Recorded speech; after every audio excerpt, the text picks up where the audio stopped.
Welcome back, welcome back, welcome back to the second day of the inaugural Department of Defense Cyber Workforce Summit.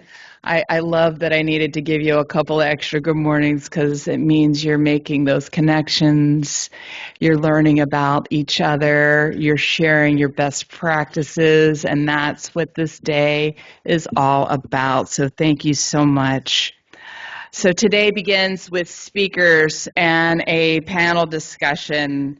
We're going to go through cyber workforce talent strategies, innovative practices the DoD is using to acquire, develop, and retain the world-class cyber talent.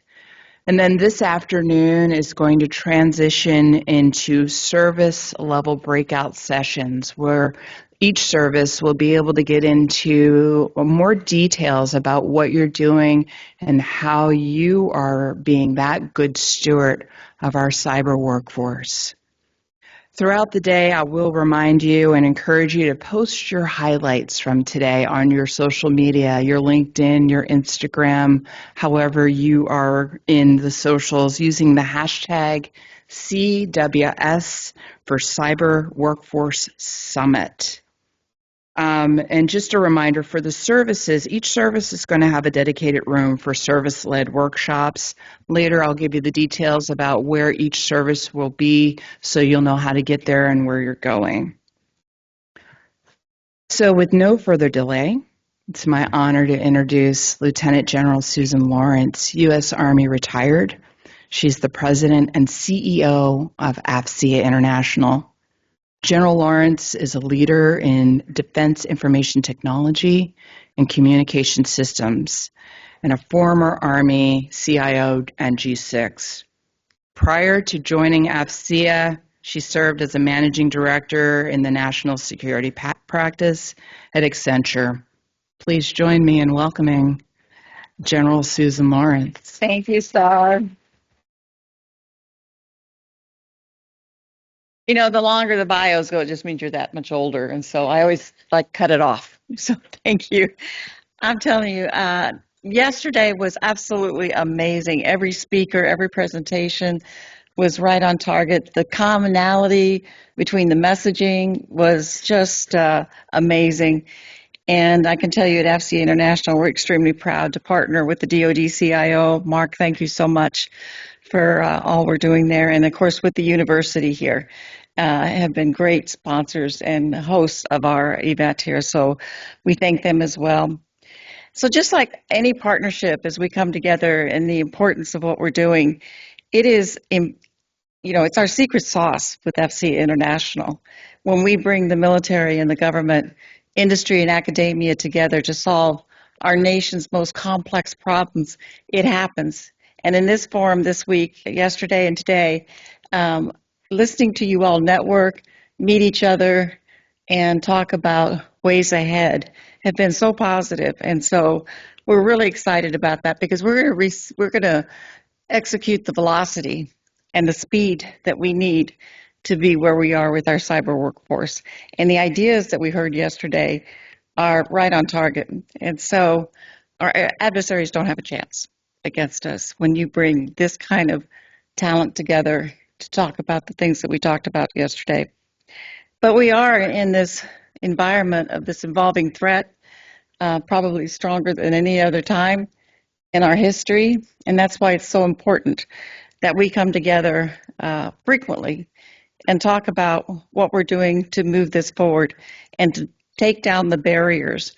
As we heard from Ms. Arrington yesterday, what is stopping us from achieving what we know we have to achieve? And how do we articulate that to the leadership there in the Department of Defense as we go forward?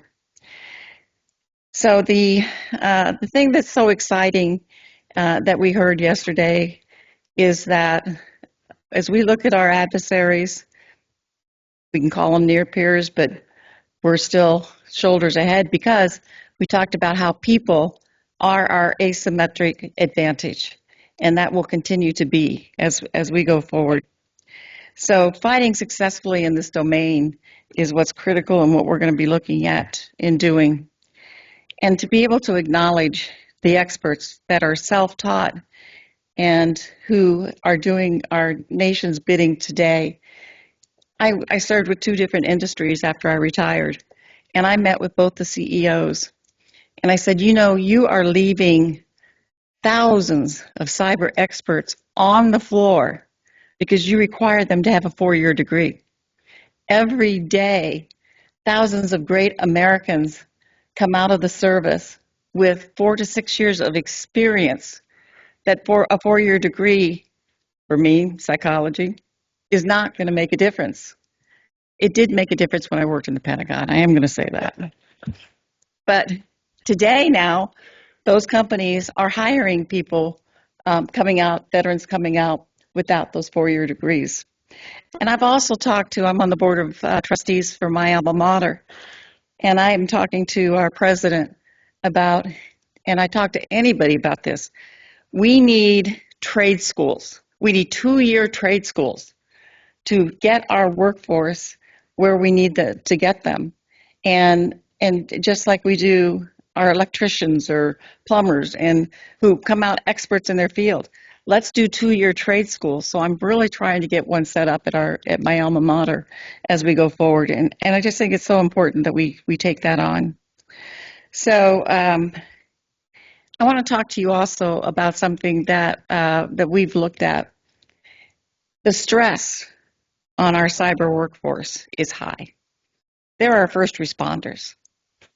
And we've actually wrote a paper and did a webinar on the stress of the cyber workforce. We had a gentleman on that webinar who attempted suicide twice. The discussion, the openness, that we put on them we've got to watch that. We got to take care of our workforce, and all of you here are here because you do that. But again, we have to understand that they need that break that we talked about. They need that break to continue to learn and continue to train, and they just need it. And so we've got to watch that very closely.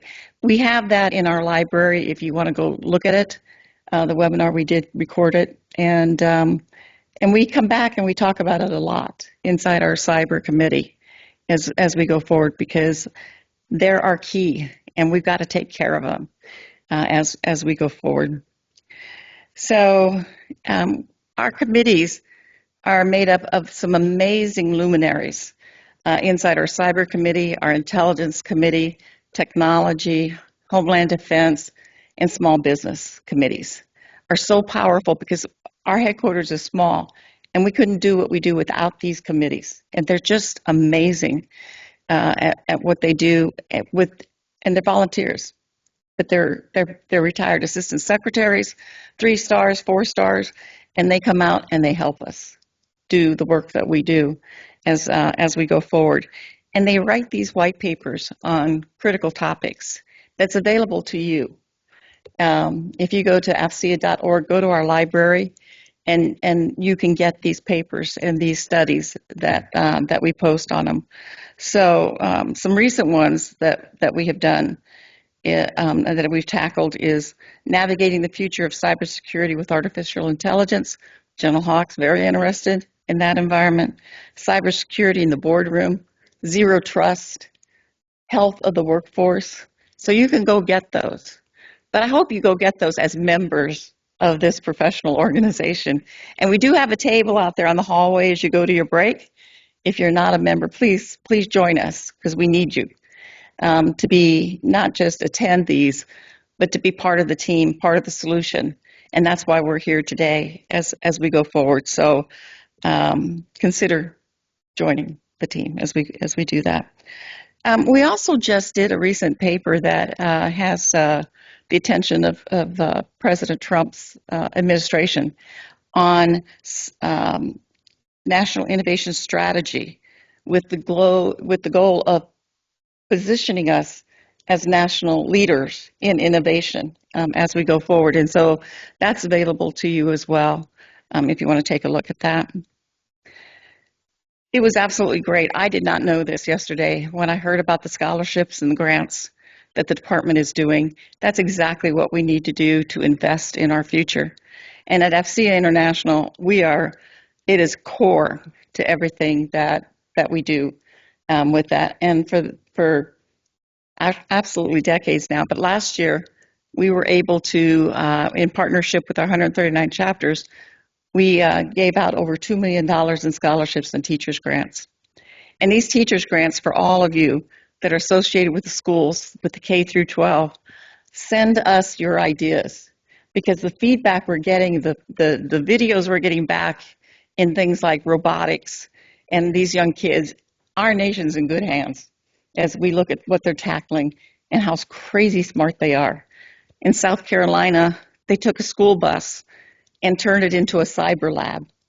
And they literally go around to these different schools and let the kids get in there and put their hands on the technology to get them interested in STEM as we go forward. So it's amazing. I'm so proud of them and all the things that they do and the hard work. So with that, our next big event is TechNet Cyber in Baltimore, May 6th through the 8th. I hope we see you there. Yesterday, we got the commitment from Ms. Arrington, General Hawk, and General Stanton. They are going to deem it mission critical, so you're going to be able to travel and join us there. And again, we're very excited about all that's going on. And I just want to quickly have my amazing team that they're lean and mean, they're hard. Paul Fredenberg, stand up. Mike Black, Shantae, Russell, anybody else that's in here from the team.